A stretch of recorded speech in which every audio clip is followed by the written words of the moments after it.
आपको क्या लगता है एक दिन में कितनी प्रजातियां विलुप्त हो जाती हैं? एक, दो या ज्यादा से ज्यादा तीन, है ना?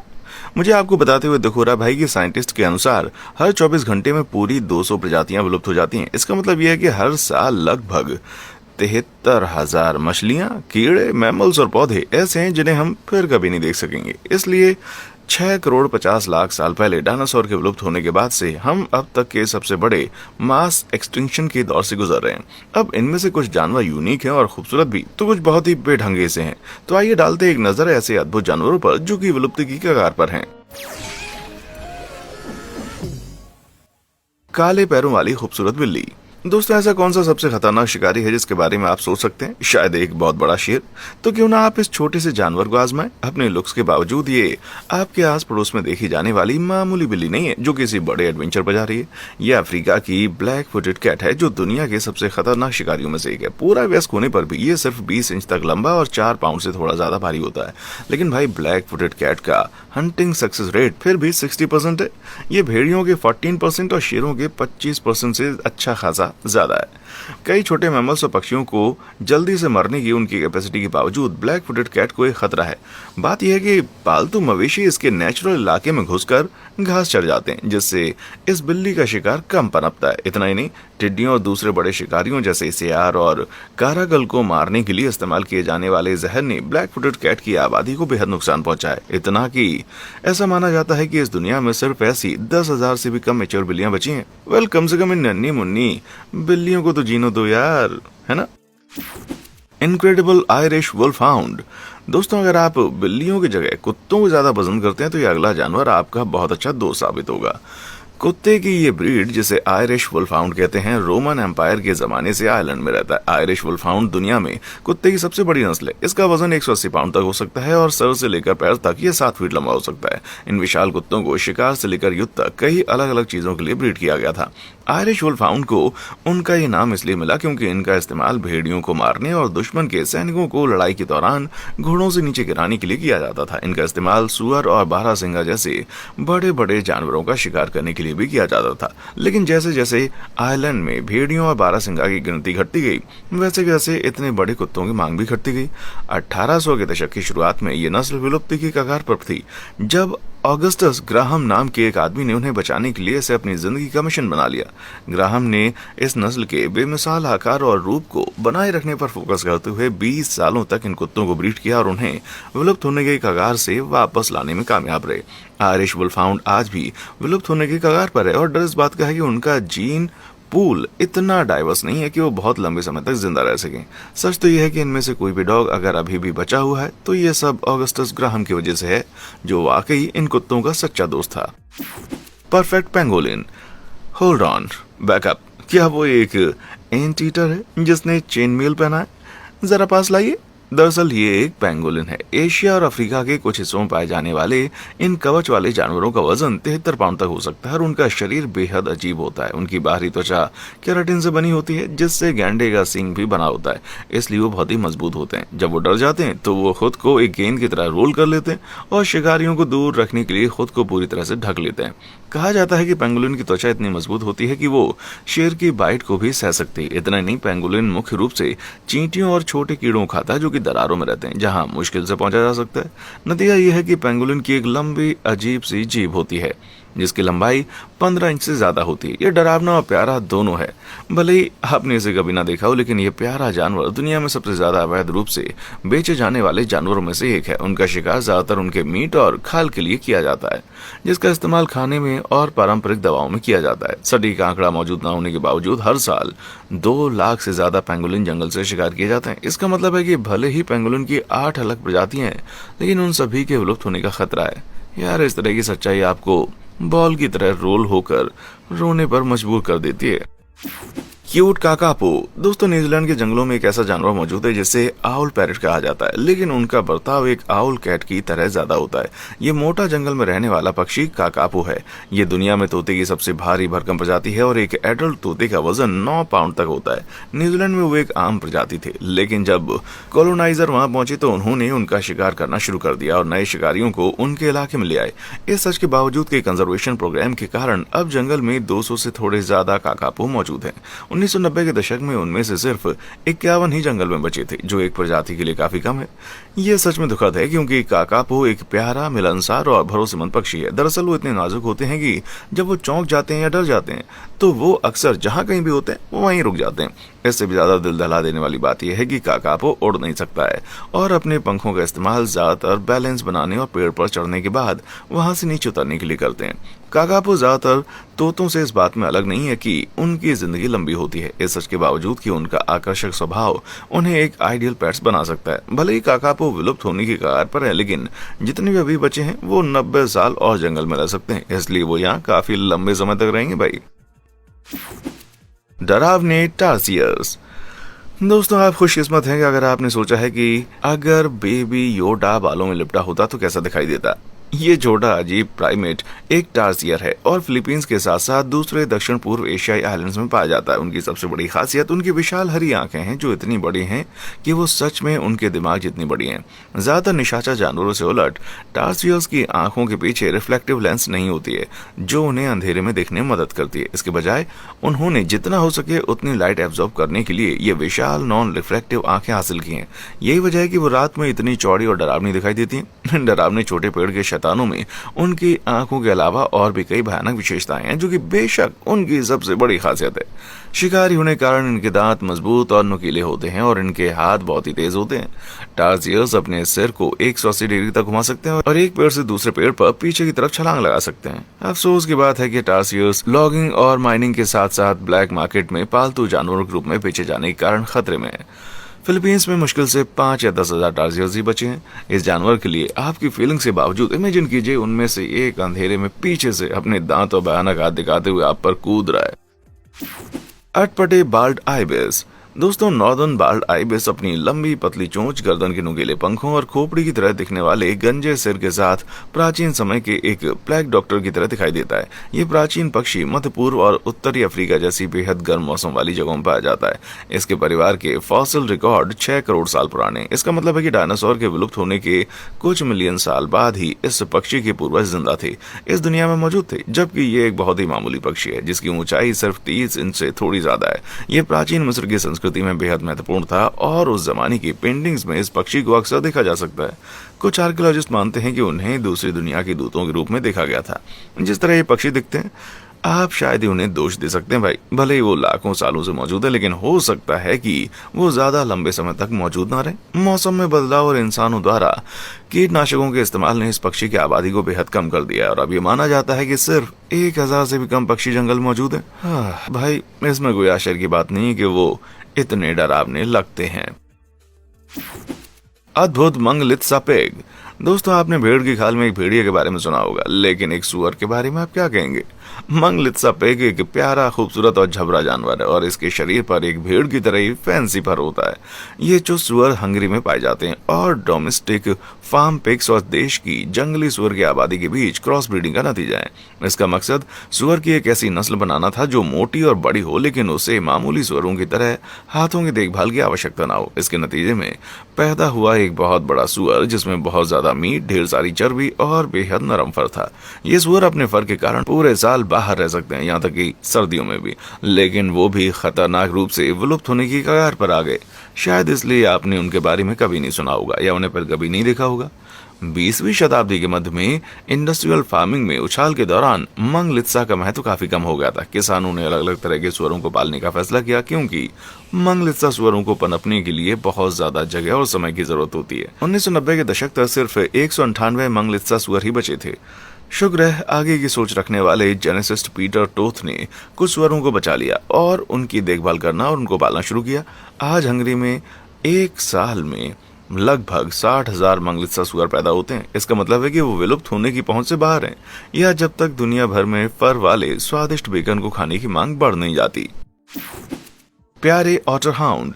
दोस्तों अगर आप यूके में रहते हैं और सैकड़ों ऑटर से घिरे नहीं हैं तो आप ऑटर हाउंड को शुक्रिया कह सकते हैं। ऑटर हाउंड एक बड़ा डॉग है जिसे साल 1300 में इंग्लैंड में नदी में पाए जाने वाले ओटर का शिकार करने के लिए ब्रीड किया गया था। अपने जाल वाले पंजे, मजबूत पैर और पूंछ के कारण ये डॉग अपने काम में काफी माहिर थे, जिससे वो अच्छे तैराक बन गए। उन्हें एक खास मकसद से ब्रीड किया जाता था क्योंकि वो आज भी एक मुश्किल पालतू जानवर हैं और एक बार जब वो किसी स्मेल की तरफ को आकर्षित हो जाते हैं तो उन्हें संभालना बहुत मुश्किल होता है। लगभग 27 इंच लंबे और बड़े होने के कारण उन्हें बहुत ज्यादा एक्सरसाइज की जरूरत होती है। अरे बाप रे, और वो शोर भी बहुत ज्यादा मचाते हैं भाई।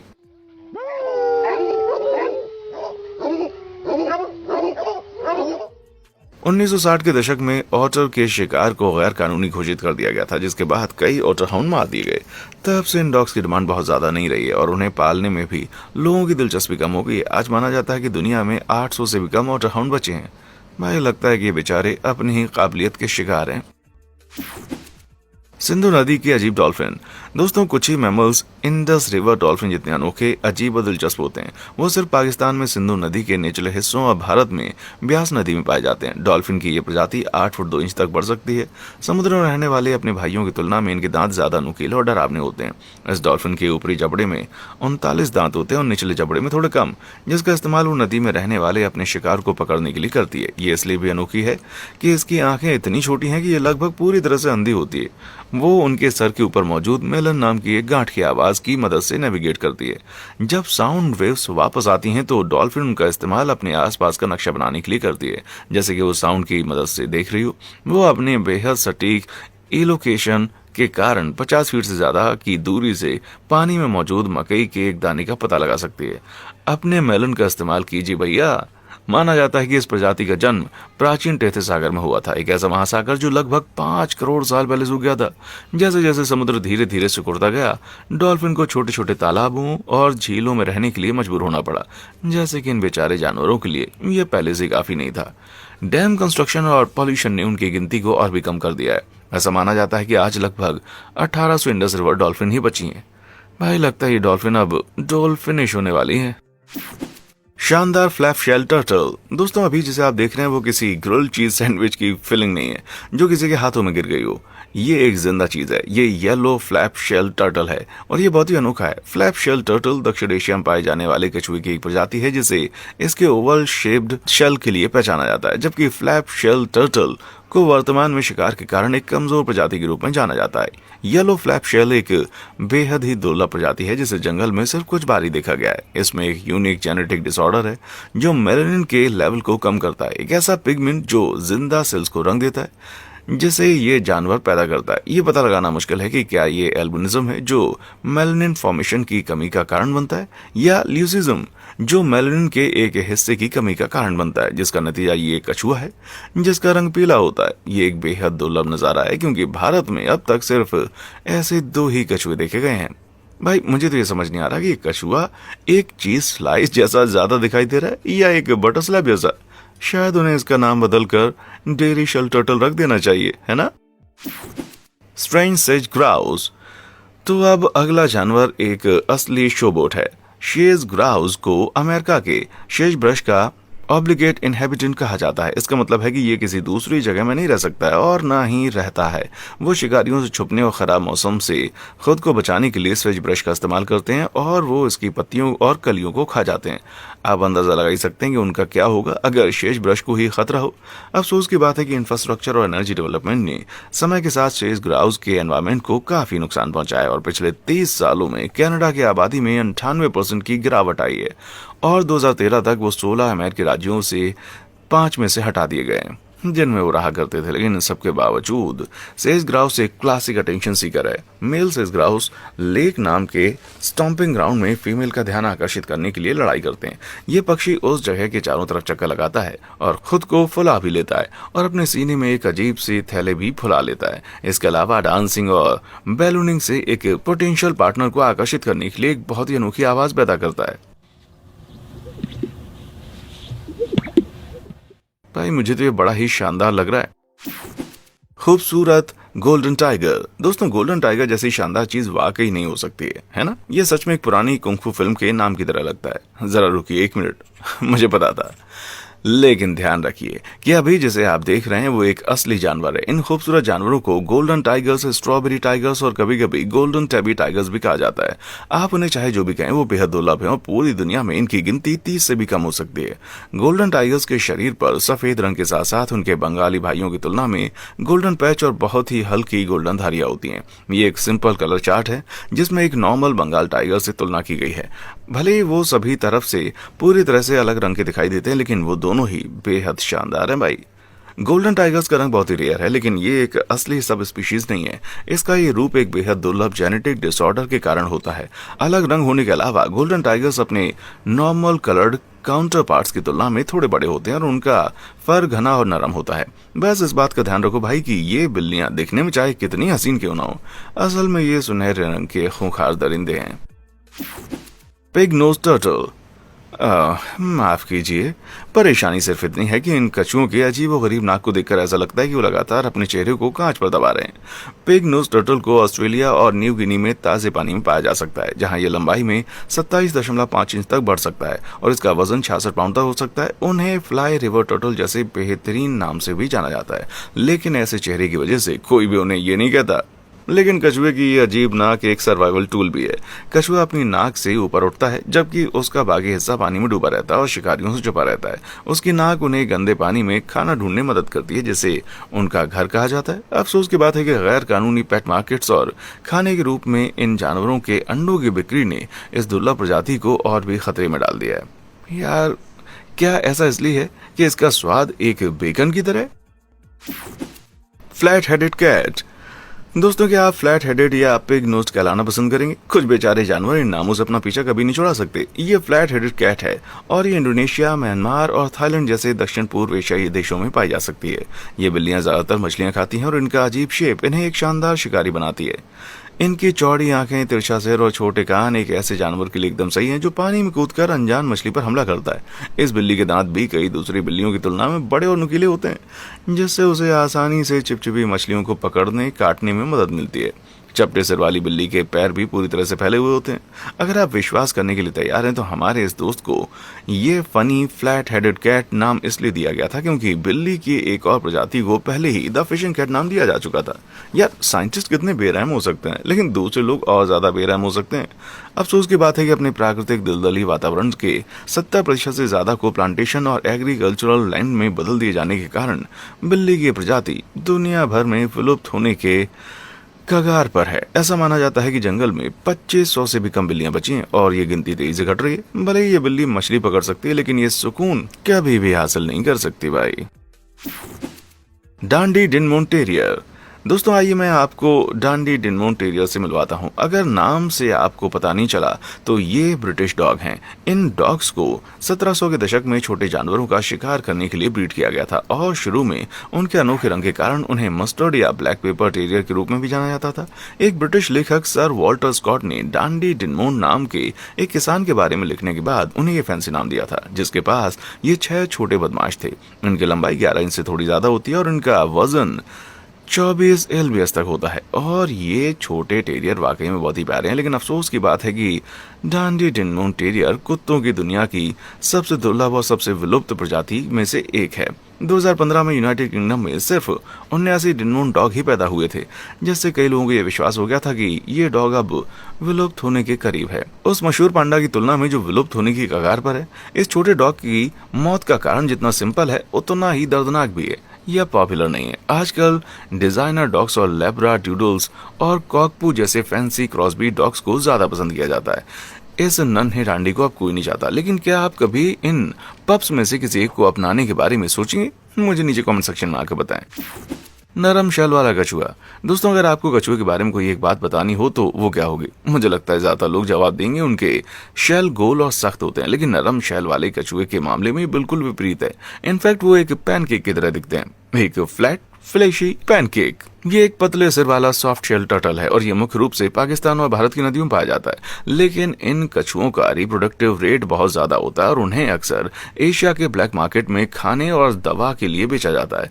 इसके अलावा अगर इसकी बिक्री को कंट्रोल नहीं किया गया तो निकट भविष्य में इसके विलुप्त होने का खतरा है। और अगर आपको ये जानवर पहले से अजीब नहीं लगा तो ये 4 फीट तक लंबा भी हो सकता है। तो बेसिकली ये सर्फिंग के लिए काफी बड़ा है। भले ये देखने में ऐसा ना लगे, लेकिन इस अजीब जानवर की गर्दन सच में बहुत ही लंबी है।